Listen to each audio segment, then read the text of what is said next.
کیا جب مرد کا یہ حال ہے تو گھر میں کیسا اس کا اثر ہو رہا ہوگا آپ بتائیں؟ کتنا خراب ماحول جا رہا ہوگا. کئی بہنوں نے اتنا مطلب پریشان کر دیا فون کر کے کہ ہر وقت دیکھو تو یہی، ہر وقت دیکھو تو یہی، فلم دیکھتا رہتا ہے، فوراً بولتا ہے پاپا یہ سب دیکھنے میں کوئی حرج نہیں ہے، دیکھ سکتے، جائز ہے، شرک نہیں کرنا بس. ارے شرک کیا ہے؟ کوئی وہمی دنیا ہے. شرک کیا ہے؟ شرک یہی نہیں ہے کہ کسی کو اللہ بنا لو. ارے شرک یہ بھی ہے کسی کے حق میں کسی کو بانٹنا.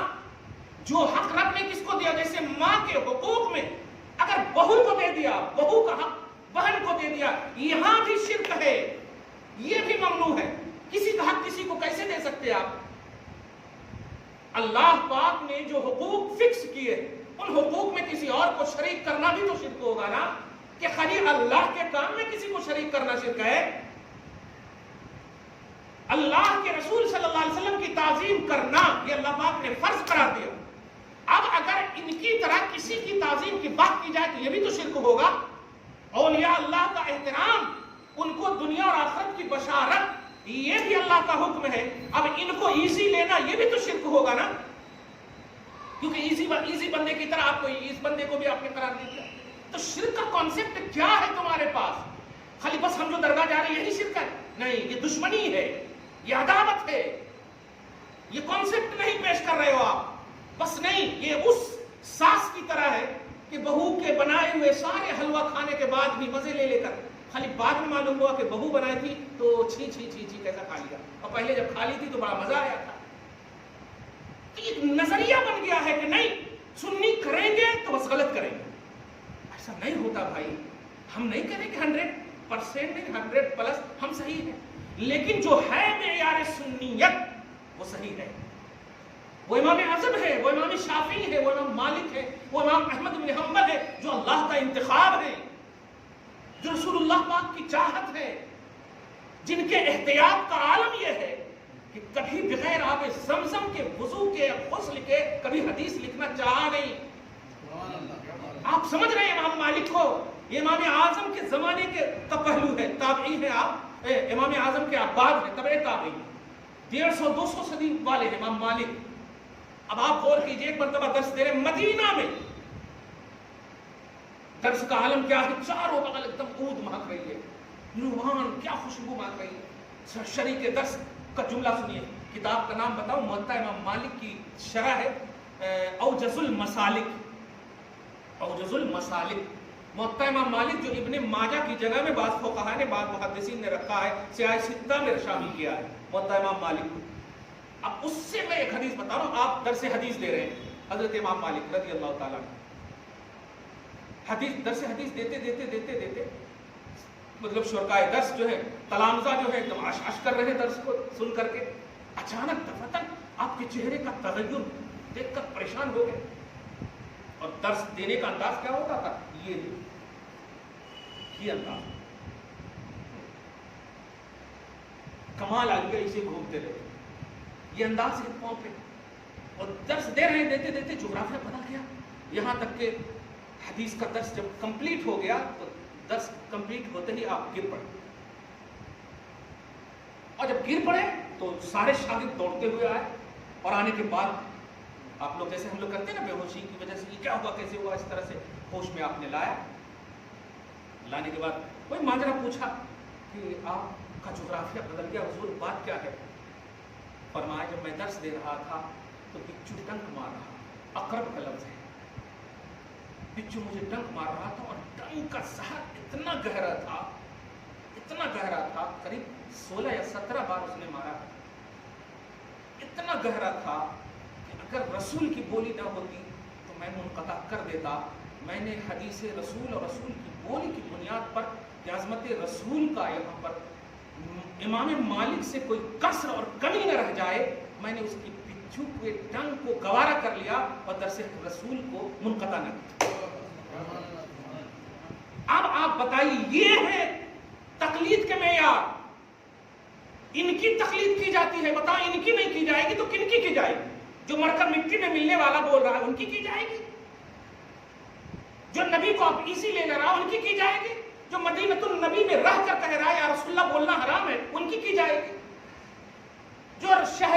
کے ہواؤں اور کلائمیٹ میں ہے، مصطفیٰ کے صدقے میں فضاؤں میں جی رہا ہے، کہہ رہا ہے یہاں درود السلام مت پڑھو، حرام ہے، شرک ہے، ان کی جائے گی؟ کیوں انہوں نے مطلب یہ کہ نبی کی حدیث کو مقدم رکھا؟ خود لفظ ہے اجلالا للحدیث، میں نے حدیث کی تعظیم کے لیے اپنے آپ کو قربان کرنا مقدم رکھا۔ یہ ہے تحقیق کے معیار، یہ ہے تصدیق کے بیس۔ ان کو بلیو کیا جائے گا، ان کو مانا جائے گا، اور ان سے جو ریلیٹڈ ہوں گے انہیں کو مانا جائے گا۔ کیسے تم ہو سکتے کہ نہیں ناپاک بھی نماز پڑھ سکتے ہیں؟ کیوں ناپاکی شرک نہیں ہے؟ ذرا نفل کا عنوان بتاؤ آپ کو، جب تک نفل آپ شروع نہیں کیے ہیں نوٹ کیجئے گا، نفل ہے، کوئی گرفت نہیں ہوگی، لیکن آپ تکبیر تحریمہ کہہ کر اللہ اکبر کہہ کے ہاتھ باندھ لیں تو آپ کی ادائیگی واجب ہے۔ اب اگر کوئی کمی ہوگی تو سجدہ سہو واجب ہوگا۔ بتائیے آپ کیا سمجھیں آپ شریعت کو؟ ایزی چیز ہے، لیکن اس کو کرنے کے بعد کمپلیٹ انتہا تک پہنچانا لازم ہے آپ پر۔ تعظیم رسول نفل نہیں فرض ہے، اولیاء اللہ کی عظمتیں اس کا احترام فرض ہے، اس کو کیسے آپ ایزی لے سکتے ہیں؟ اور جہاں بھی دیکھو کھڑے ہوتے ہیں اللہ رسول کے نام پر، آستانے جانا شرک ہے، عورتیں جاتی مطلب ارے جو جا رہے ہیں جو غلط کر رہے ہیں ان کو کہو نا، عبداللہ کی سزا عبد الرحمن کو کیوں دے رہے ہو آپ؟ جو غلط کر رہے ہیں ٹھیک ہے، یہ نماز نہیں پڑھتا اور درگاہ جاتا ہے تو آپ کہو بھائی صاحب درگاہ جاتے ہیں اچھی چیز ہے، لیکن نماز فرض ہے، اس کی پوچھ گچھ ہوگی۔ جن کی درگاہ میں آپ جا رہے ہیں نا، انہوں نے اللہ کی بارگاہ میں کبھی تکبیر تحریمہ نہیں چھوڑی ہے، دیکھیے محبت ہوگی کہ نہیں؟ وہ آستانہ بھی نہیں چھوڑے گا، نہ خدا کا آستانہ چھوڑے گا، نہ ولی کا آستانہ چھوڑے گا نہیں چھوڑے گا۔ لیکن آپ تو نہ ادھر کے رکھوا رہے نہ ادھر کے رکھوا رہے، وہ بے نمازی پہلے ہی سے تھا، کم سے کم محبت تو تھی، تصدیق کی ایک بنیاد تو تھی، ایمان کی کسوٹی تو تھی ان کے پاس۔ خلاصہ یہ کہ کسی بھی چیز کے حلال اور حرام یا کفر اور شرک یا اسلام کے نیچے کے سب سے لاسٹ نفلی پہلو بھی ہو، اس کو ایزی نہ لینا چاہیے، جائے کہ کفر اور شرک میں اجلت نہ کی جائے۔ اسماعیل نہلوی پہ کف لسان کر کے امام احمد رضا نے بھی بڑا عنوان دیا ہے کہ مشین مت چلانا، میرے مسلک کو محسوس کرنا، میرا مسلک کیا ہے، جس کو چاہو تم بھی فتوے مت دے دینا۔ اور وہ طبقہ بھی یہ دیکھیں کہ وہ تکفیر مسلمین کے حامل نہیں ہے، وہ تو تحفظ مسلمین کے حامل ہیں۔